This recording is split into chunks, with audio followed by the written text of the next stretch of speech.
All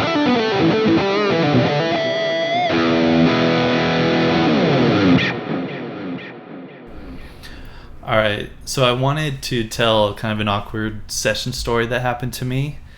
My buddy, who's a producer, he was doing a session up at East West Studios, which is a recording studio up in Los Angeles. And he asked me to come through, record some guitar for an artist that they had in the studio.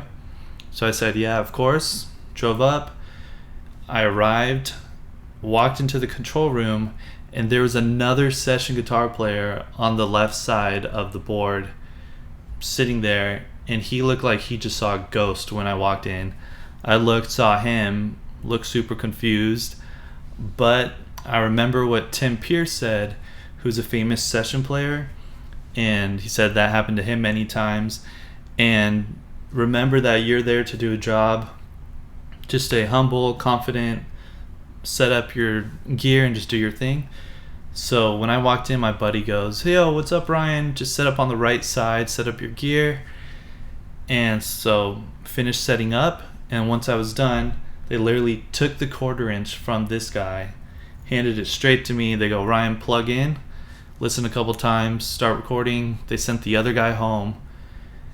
And I mean, it is an awkward situation to be put in, but also as a player, you have to remember that sometimes, I'm not sure if this was the case or not, but sometimes that doesn't necessarily mean you're a better guitar player than the other guy, or the other guy's a better guitar player than you.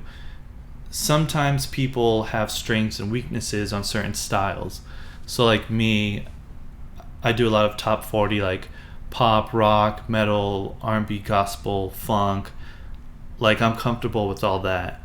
Well, this guy, he was definitely more of a jazz fusion guy, and this was a rock song, so there could have been many things that went into play, whether or not having the correct gear or tones or just playing style. Sometimes a certain player is better for a certain song than other players, so I'm not sure if that was the case.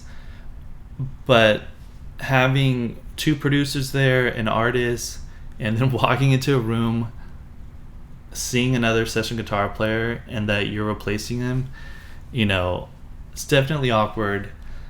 But sometimes you just gotta do what you do.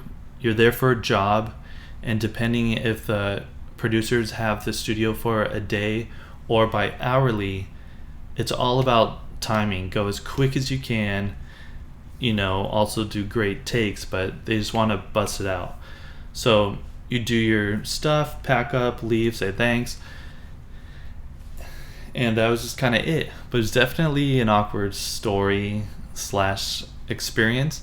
So if you guys have any crazy studio stories, leave it in the comment below. Would love to hear them. And yeah, thanks.